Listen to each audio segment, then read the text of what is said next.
Cologne-Bonn airport, the leading political representatives of the Federal Republic of Germany, headed by President Heinrich Lübke and Chancellor Ludwig Erhard, await the arrival of a prominent visitor from Africa.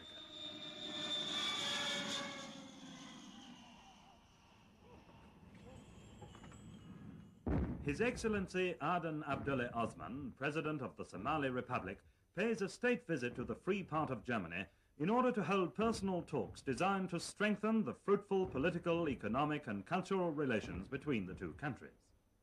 After a cordial welcome, at which members of the Somali embassy are also present, the national anthems of these two friendly powers are played.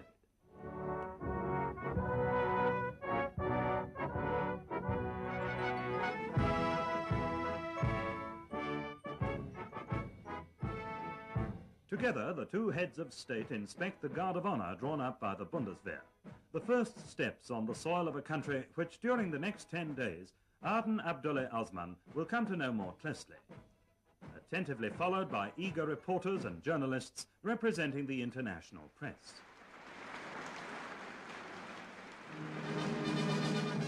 On the day of his arrival, the illustrious visitor, escorted by a police motorcycle unit, calls at the Palais Schaumburg in Bonn, the official residence of the Federal Chancellor.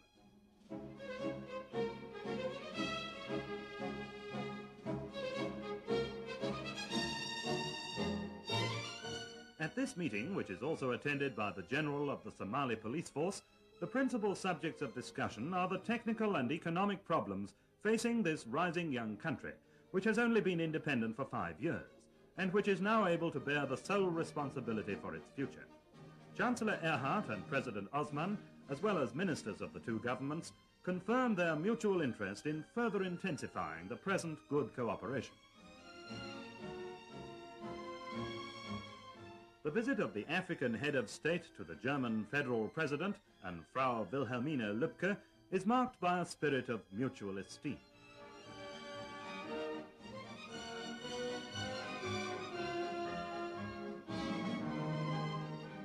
In the presence of his ministers who accompany him on his tour of the Federal Republic, President Osman is decorated with the Grand Cross of the Order of Merit of the Federal Republic of Germany by President Heinrich Lübke.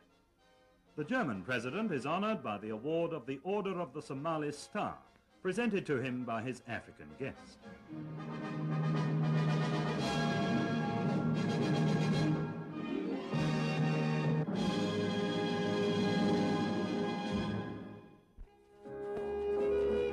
The history of German engineering and technology is closely linked with the name of Nikolaus August Otto. On the second day of his visit, the Somali president is shown round the Klöckner Humboldt Deutz works in Cologne, where 100 years ago the revolutionary development of the combustion engine first started. Here, the latest technical progress in the field of mechanical engineering is clearly visible, and its details are explained by the company's Director General, Dr. Jakob.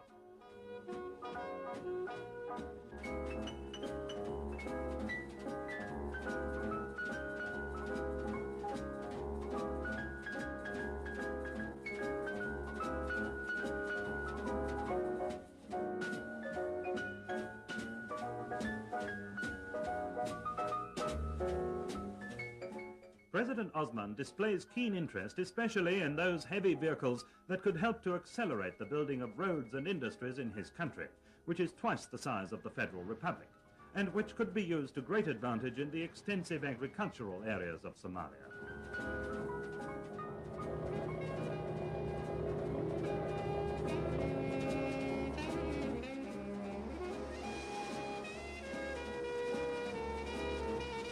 At the site of a great new bridge being built across Germany's largest river by leading Cologne industrial enterprises, the African visitors are able to study the plans as well as the rational road-building methods employed here. These are of vital importance in order to keep the ever-increasing traffic in the Federal Republic on the move.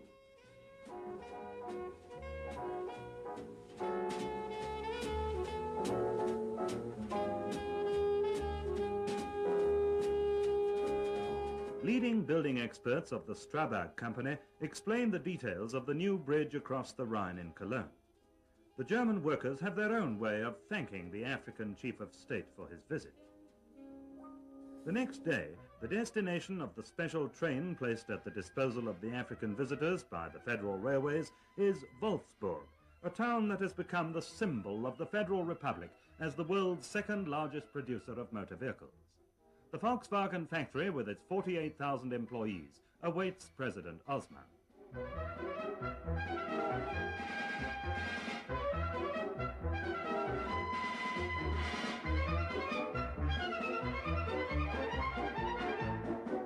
Every day, 5,600 vehicles come off the final assembly lines, ready for shipment to all the countries of the world. Their route to the principal German seaports is followed by the representatives of the Somali Republic to the ancient Hansa town of Bremen.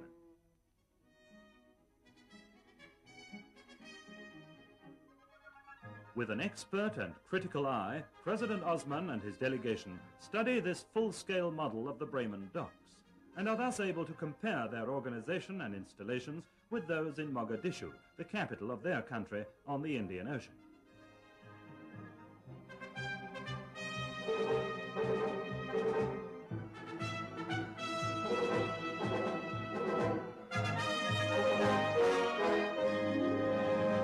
Bremen also becomes the scene of a cordial meeting with fellow countrymen from distant Africa. At the Air Training School of the German Lufthansa, the President is informed of the progress made in the training of future pilots from his country.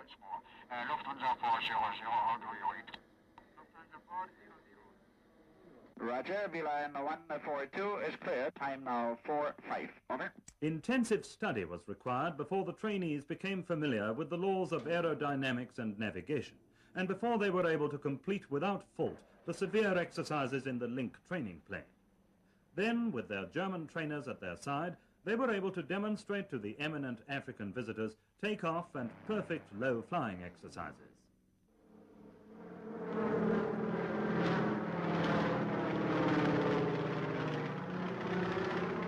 At Bremen Airport, these future pilots of Somalia bid farewell to their president, happy in the knowledge that they have passed their test. Then the head of state of the Somali Republic boards a special plane for the flight to Berlin, the old capital of Germany, where he will be confronted with the political reality of divided Germany. This is a map of Germany. The communists have divided this country into two parts by a strongly fortified frontier which is 865 miles long. The Iron Curtain is designed to seal off the entire communist bloc in East Europe from the free world. Berlin, the capital of Germany, is divided into two parts by the wall built by the communist rulers in East Berlin. This wall of shame separates parents from children, brothers from sisters.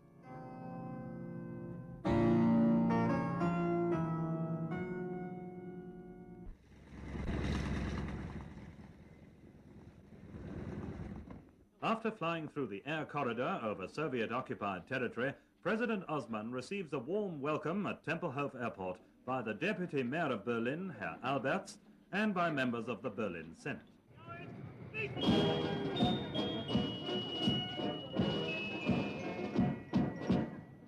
West Berlin receives the visitor from Africa with optimism and animation, with the pulsating traffic of a newly risen metropolis.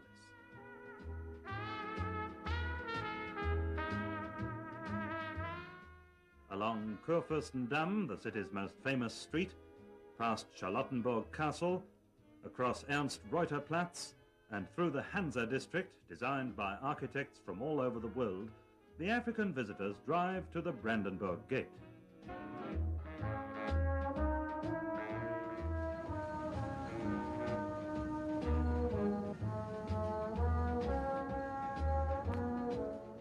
This symbol of national consciousness today signifies the unnatural division of Germany. Here at the wall erected by the communist rulers in East Berlin, freedom and the right of self-determination for 17 million Germans beyond the Iron Curtain come to an end.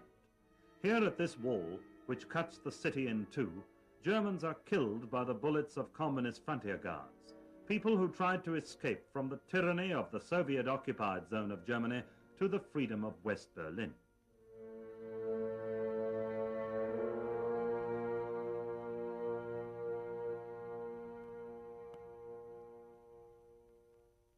In the variety of meetings and impressions, the visit to Garmisch-Partenkirchen will doubtless remain as a treasured memory, recalling the peaceful atmosphere of a small South German town, which is also a center of international tourism.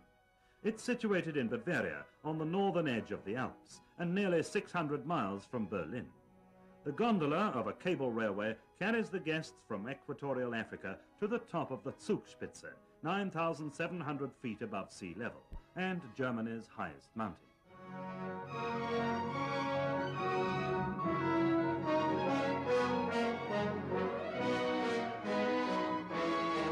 On this particular day, visibility is not very good, just enough for a few snapshots by the reporters and the newsreel cameramen. The view across the vast panorama of the Alps is hindered by heavy snow, fog and low cloud.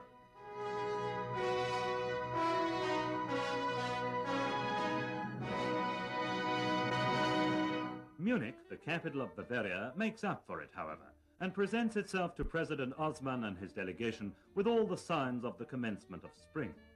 Past some fine examples of Baroque and classical architecture, through the busy streets of a city which has become the home of outstanding scientists and artists, and which at the start of the university semester attracts 23,000 students, and on to Group, to the Bavarian Institute for Cattle Breeding.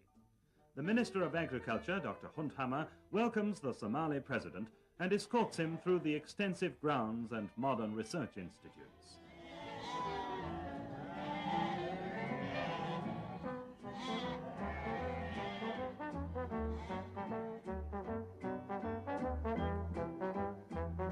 The richer for some useful information which the Somalian experts will doubtless be able to utilize for their agriculture and cattle breeding on the east coast of Africa, President Osman comes to the end of his tour of Germany.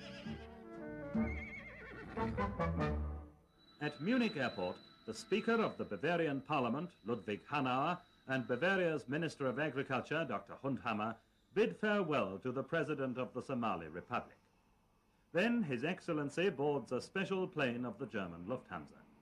As he leaves German soil, President Aden Abdulle Osman is accompanied by the cordial wishes of the German people and their government for his personal well-being and a happy future for his country.